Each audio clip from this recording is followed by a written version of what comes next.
ये का भैया का बहू? अरे भैया हमार मेहरारू सवेरे सवेरे मार दे भैया बटुई से। काहे के मार देस हो? हमार मेहरुआ कहे कि लड़कवन के उठाए के सुसु कराए दे जब रतिया 12 बजे सोवे लागे, हम लेट सोई थे। हाँ हाँ। अरे भैया मोबाइलिया चलावत चलावत हमारा अखिया लग गई भैया, हम सो गए।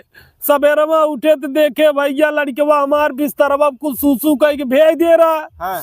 अब कहत मेहरारू सवेरे की दैजरू के नाती अब तू ही झुरवा तू ही सुखवा, हम कुछ ना करा भाई। तावा भैया खाली हमारे जिम्मेदारी है, लड़कन के सुसु कराई, लड़कन के नहवाई, लड़कन के खाना हेर के दे। अरे कितना मोबाइल में बेच रहा है, लेकिन सुसु ना करे सके।